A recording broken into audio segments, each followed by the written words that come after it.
La inflación de marzo vino más alta de lo que se esperaba y eso generó impactos inmediatos en el mercado de bonos. Los bonos cayeron de precio, por lo cual aumentaron sus rendimientos y eso generó volatilidad y caídas en Wall Street.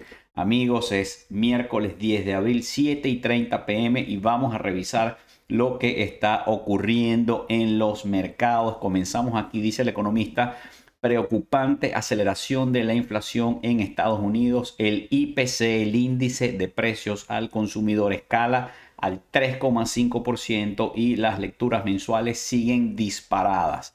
Dice en otro titular: el IPC americano de marzo sube al 3,5%. Esta es la cifra, el IPC, el PCI en inglés, 3,5%. Vamos a verlo aquí. Este es, ahora fíjense, ya vimos 3,5, pero este es otro número. Este es el núcleo inflacionario, es decir, es el mismo IPC, el mismo índice de precios al consumidor, pero sacando los precios de la comida y de la energía, porque son dos componentes muy volátiles. Este es el resto del índice de inflación, sacando, excluyendo comida y energía. Esta es la cifra a la que más atención presta la Reserva Federal porque es más estable. Y allí vemos que el núcleo inflacionario se estimaba, allí lo dice, que subiera en marzo, que hubiera aumentado un 0,3%, pero en vez de eso fue un 0,4%. Y el núcleo inflacionario de los últimos 12 meses, que se esperaba que hubiese quedado en un aumento de 3,7%, quedó en 3,8%. No es que sea una diferencia muy grande, pero es en la dirección equivocada. Definitivamente, cuando la Reserva Federal está esperando que la inflación baje, pues aquí lo que está haciendo es subir y esto, por supuesto, enciende las alarmas en los mercados. Aquí vemos tanto el índice de precios al consumidor, el IPC, que lo ven allí 3,5, como el núcleo inflacionario que está en 3,8. Recordemos que el objetivo de inflación de la Reserva Federal es 2% y aquí estamos a niveles de casi el doble. Falta todavía mucho trabajo por hacer y Nick Timiriaos, quien yo creo que es el periodista más informado de lo que pasa dentro de la Reserva Federal, publica en el Wall Street Journal este artículo donde él dice por qué esta lectura del IPC de marzo es tan importante, tan pesada, tan determinante para la Reserva Federal, y explica que ya tuvimos unas lecturas de inflación en enero y en febrero que fueron más altas de lo que se esperaba, unas lecturas que no fueron buenas, no fueron lo que esperaba la Reserva Federal. Sin embargo, pues hubo una narrativa de excusas de, bueno, miren, la data en enero y en febrero puede estar contaminada, es muy volátil, hay factores temporales, lo que llamamos el seasonality, el invierno, la nieve, y bueno, en fin. Se estaba esperando tener más datos, pero ahora viene marzo, ya en marzo no hay excusas, es el tercer mes de una lectura mala consecutivo y esto pues hace que cambien las expectativas de los actores económicos. Dice Reuters: la inflación en Estados Unidos sube más de lo previsto en marzo y aleja la probabilidad de que recorten las tasas de interés. Dice el Wall Street Journal aquí que la lectura de inflación, que vino alta, descarrila el caso, los argumentos para que haya un recorte de tasas en junio. Y bueno, vamos a ver, fíjense, dice la Reserva Federal esperará hasta septiembre, dice Reuters, para recortar las tasas según algunos operadores. Ya están hablando de septiembre, lo dice aquí el economista. La inflación retrasa los recortes de tipos en Estados Unidos hasta septiembre. Y se pregunta Investing: se esfuma la baraja de las tasas. ¿La Fed entregará un solo recorte en 2024? Se pregunta. ¿La Fed entregará un solo recorte en el 2024? Bueno, porque aquí está Barclays, uno de los principales bancos, diciendo ahora solo espera Barclays que haya un recorte de tasas en el 2024. Recordemos que este año comenzó con la expectativa de 6 recortes de tasas. Luego el mercado se ajustó a 4, 3, 2. Ahora algunos hablan de una y algunos hablan de ningún recorte de tasas este año, e inclusive ya algunos empiezan a asomar que si las lecturas de inflación vienen como esta de hoy, más bien la Reserva Federal tendría que volver a poner sobre la mesa la posibilidad de subir aún más las tasas de interés, cosa que la Reserva Federal no quiere hacer y mucho menos en un año electoral como este. Bueno, vamos a ver las expectativas. Estas son las expectativas que tiene el mercado según el mercado de futuros de tasas de interés. Este es el monitor de tasas de interés de la Reserva Federal. Y fíjense, la próxima reunión de la Reserva Federal para fijar tasas es en 2 semanas, 6 días y 20 horas. Y las probabilidades de que ese día no pase nada y las tasas se mantengan entre 5,25 y 5,50, que es donde están hoy, son 95%. Es decir, el mercado está dando por descontado que no va a haber una reducción de tasas en la próxima reunión, que es en mayo. Luego viene la reunión de junio y en esa reunión ahora el mercado está viendo 82% de probabilidades de que las tasas se queden donde están y de que no haya una reducción de tasas. Fíjense que estas posibilidades estaban en 42% ayer, 43%, como vemos allí, y hoy subieron, se dispararon hasta 82%. El mercado ajustó y dijo, ya las probabilidades de que haya un recorte en junio prácticamente desaparecen. Se cerró esa puerta, esa posibilidad se cerró después de los datos de hoy. Entonces vamos a la reunión de julio. Y en esa reunión, ahora las probabilidades de que tampoco bajen las tasas de interés está en 58%. Ayer estaban en 26.1%, hoy se dispararon hasta 58%. El mercado está diciendo tampoco en julio vendrá ese recorte de tasas y esto por supuesto hace que se reajusten todas las expectativas, los precios, los rendimientos, los bonos, las acciones, todos los activos financieros, incluso los no financieros. Y dice Bloomberg aquí que los rendimientos se disparan, los rendimientos de los bonos tras los datos del IPC en Estados Unidos que estaban más altos sobre lo esperado, más altos que lo esperado. Los rendimientos de los bonos del tesoro suben tras el dato de inflación. La deuda a 10 años alcanza el 4,5%. Recordemos que si va a haber inflación, si la inflación no está bajo control, entonces mis bonos son menos atractivos. Un bono es un activo financiero que tiene un rendimiento fijo, que es el cupón, los intereses que te paga. Si mi cupón es de 2 o 3% y la inflación es de 1%, es más atractivo que si la inflación es de 5%. O si la inflación es de 10%, erosiona el valor de mi bono y de casi cualquier otro activo financiero que no tenga la capacidad de ajustarse por inflación. Entonces, ¿qué pasa? Hoy los bonos cayeron de precio, cayeron muy fuerte. En la medida que caen de precio, aumentan su rendimiento, rinden más. Y dice aquí este titular que el bono a 10 años, el más importante para los mercados financieros, llegó a 4,5, pero se quedó corto porque llegó a 4,55, que fue donde cerró, como vemos allí. Y aquí les tengo el gráfico. Este es el gráfico de un día del bono del tesoro. Ustedes ven cómo empezó hoy en niveles de más o menos 4.35 y ustedes ven que ahí exactamente a las 8:30, cuando fue publicado el reporte, el dato de inflación de marzo, se dispara un movimiento vertical muy fuerte y después durante el día siguió subiendo. Y no sé si notan, fíjense, hay otro detalle, que a la 1 de la tarde hay otra subida y es por esto que está aquí. Dice el Wall Street Journal, hoy hubo una subasta de bonos de tesoro a 10 años. Recordemos que el Departamento del Tesoro frecuentemente subasta bonos a 1 año, a 2, a 5, a 10, a 20, a 30, de distintas maduraciones. Y dice aquí el Journal que una demanda débil para 39.000 millones de dólares que fueron subastados en bonos terminó de aumentar los rendimientos de los bonos. Es decir, cuando teníamos a los bonos cayendo de precio, además salió el Departamento del Tesoro a subastar 39.000 millones de bonos, que ya eso estaba, vamos a decir, eso iba a ser hoy de todas maneras, eso no fue una cosa tempestiva, estaba anunciado al mercado, hay toda una programación de subastas de bonos, pero hoy es un día en que estaban cayendo de precio los bonos, salen 39.000 millones de dólares más al mercado y eso hace que caigan aún más los precios y aumenten más los rendimientos. De hecho, vuelvo al gráfico, fíjense que a las 8:30 de la mañana se disparó el rendimiento de los bonos porque cayeron de precio, pero luego si se fijan allí, a la 1 de la tarde vuelve a haber un pequeño brinco, un pequeño salto, porque salió esa oferta gigantesca de bonos y bueno, el mercado le costó un poco absorberlo, siguieron cayendo los precios de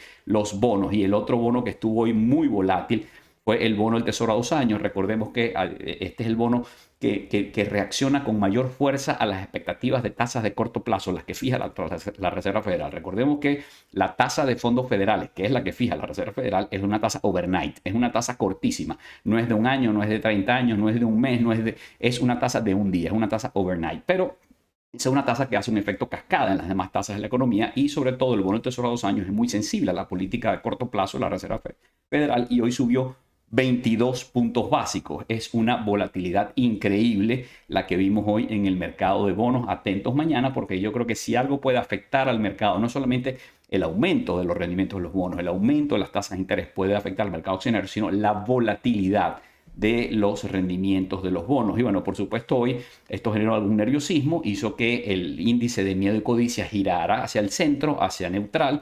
Ayer había cerrado en 61, como vemos allí, hoy cerró en 54. Este no es un mercado, atención, no es un mercado que tenga miedo, no es un mercado que está en pánico, simplemente es un mercado que viene de la codicia extrema y se ha ido ajustando a un escenario un poco más incierto con el tema de las tasas, pero sigue siendo un escenario, vamos a decir, constructivo para las acciones y para el rally, salvo que ocurra algo más o que la volatilidad de los bonos se exacerbe y empiece a generar pues un poco más de ruido aquí, un poco más de miedo en los mercados. Este es el cierre de los bonos. Ahí pueden ver el rendimiento de todos los bonos del Tesoro y pues vemos el bono a 10 años en 4.55, el bono a 2 años casi en 5, probablemente va a volver a tocar, va a revisitar 5%, tal vez lo haga mañana, tal vez lo haga en los próximos días. A veces la gente me pregunta, bueno, pero Ramón, tú muestras los rendimientos de los bonos, pero yo quiero ver los precios de los bonos. Bueno, es difícil mostrar los precios de los bonos. Habría que tener el terminal de Bloomberg y ver cada bono, bono por bono. Cada bono es distinto, hay miles, millones de bonos. Entonces, una forma de ver el precio de los bonos es cuando ustedes ven un ETF de bonos. Este ETF de bonos es el más popular de los ETF que tienen bonos del Tesoro de largo plazo. Este es el TLT, muy popular, muy conocido. Se llama, tiene bonos del Tesoro de 20 años de duración y más. Y aunque no es el que yo más uso, yo en otros videos les he dicho cuál es el que yo más uso, pero igual es prácticamente lo mismo. Este es el más líquido, es el más popular, es el que la gente más usa. Y este, por supuesto, hoy cayeron de precio los bonos, por lo cual este ETF cayó de precio. Y aquí lo vemos en el gráfico, se los tengo. En este gráfico pueden ver, allí comienza con lo que era el precio al que cerró ayer y esa caída es la apertura de hoy. Ayer cerró a un precio sobre los 92 y tantos y hoy abrió en caída violenta y toda la sesión estuvo cayendo y ustedes ven que a la 1 de la tarde cayó un poco más y bueno, terminó en una caída de 2%, cayeron los precios de los bonos y el dólar sube a máximo de 34 años ante el yen y ante otras monedas, porque ¿qué pasa? Si la inflación va a estar alta y la Reserva Federal va a mantener las tasas de interés altas para luchar contra la inflación, o si incluso podría tener que volverlas a subir, o a lo mejor las va a bajar, pero no tan rápido, ya no va a ser en mayo, ni en junio, ni en julio, tal vez en septiembre, eso es bueno para el dólar. Si yo tengo mis dólares, los tengo a una buena tasa de interés y las tasas se van a mantener altas por más tiempo. Entonces se fortalece el dólar frente a cualquier otra moneda. Yo no quiero yenes, yo no quiero euros, yo no quiero otra moneda, yo quiero dólares porque me producen 5% y me lo van a seguir produciendo por unos cuantos meses más. Se hace más atractivo el dólar y eso hace que sea más atractivo otras monedas, pero también otros commodities que se negocian en dólares y los vemos casi todos hoy cayendo. El oro cayó tras el dato de IPC. De nuevo, si yo puedo tener dólares al 5%, es menos atractivo tener oro, pero además hay otros commodities como el aluminio, el cobre, todos cayeron. Recordemos que los commodities se negocian en dólares y eso hace que cuando el dólar se fortalece, pues ellos sufren, sus precios sufren. El petróleo es el único commodity que hoy se salvó, pero porque obedece a otra dinámica, que es la dinámica de la crisis geopolítica en el Medio Oriente. El petróleo subió después de un ataque israelí que eclipsó las conversaciones de alto fuego en Gaza. Entonces, pues vemos que hay una dinámica que, por cierto, no ayuda. La subida de los precios del petróleo impacta directamente y muy rápido en las estaciones de gasolina en los Estados Unidos, impacta directamente a los consumidores, impacta los precios inmediatamente. Así es que esto no es una buena noticia. Hoy tuvimos una mala lectura de inflación y además los precios del petróleo están subiendo por razones geopolíticas. Dice Reuters que Wall Street terminó abajo porque la inflación, que es pegajosa, pues hace que vayan evaporándose, desapareciendo las esperanzas de que haya un recorte de tasas. Wall Street cierra con fuerte caída, con la inflación estancada y menores esperanzas de recortes de tasas, amigos. Y les dejo mi correo electrónico y les recuerdo por favor suscribirse a mi canal de YouTube y darle like a este video para que puedan verlo más personas. Y aquí les tengo que dejar por razones de cumplimiento este aviso. Les quiero recordar que yo soy asesor financiero registrado en los Estados Unidos, pero nada de lo que digo aquí debe ser tomado como consejos de inversión. Cada uno de ustedes tiene que hacer su propia investigación, su propio análisis. Cada situación es distinta. Estos videos los hacemos con un objetivo educativo, pero esto no es consejos financieros. Por favor, consulten con su abogado, con su asesor financiero y con los especialistas que necesiten. Y vamos a ver el cierre del mercado hoy en los Estados Unidos. Ahí está el S&P 500 cayendo casi un 1%. El mercado había caído más duro, pero se recuperó en la última hora y cerró por encima de lo que fueron sus mínimos del día. Aún así, todos los índices cayeron. El Nasdaq cayó un 0,84% y el Russell 2000 cayó más duro, un 2,52%. Y allí vemos la volatilidad que ya habíamos visto. Hoy se disparó la volatilidad, se disparó vamos a decir, el nerviosismo en el mercado, subió hasta 15.80. Atención, sigue estando muy baja en términos históricos. Esto no es un mercado que está con miedo, ni que está en pánico, ni nada de eso. Simplemente la volatilidad subió, pero viene subiendo de unos niveles históricamente bajos.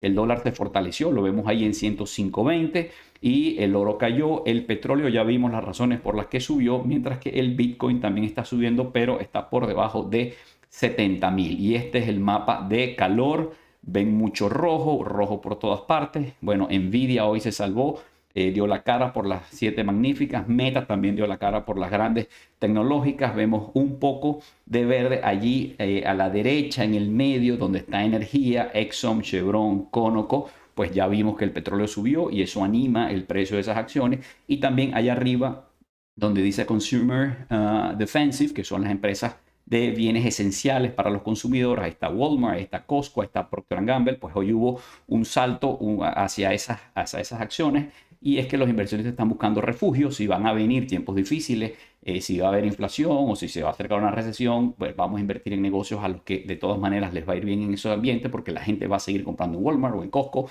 va a seguir comprando pasta de dientes de Procter Gamble y ese tipo de cosas. Y aquí está el barómetro del mercado, rojo en todas partes, caída fuerte. Cayeron con más fuerza las pequeñas empresas, las que están abajo en la última línea de las empresas pequeñas, más de 2% en muchos casos. Pero bueno, un mercado claramente en rojo y en caída hoy. Bloomberg reseña que según Goldman Sachs, dice Goldman que es tiempo de tomar algunas ganancias en las empresas tecnológicas e invertirlo en cualquier otro sitio. Goldman está diciendo el rally ha sido muy bueno, pero ya está agotado, es hora de vender, tomar ganancias, invertir en otra parte. Ojo, cuidado, como siempre les digo, primero nadie ve el futuro, nadie lo puede pronosticar. El rally ha sido espectacular, pero no sabemos si el mercado va a subir otro 5 o 10% antes de ajustarse. A lo mejor se ajusta mañana y cae un 10 o un 20%, simplemente no lo sabemos.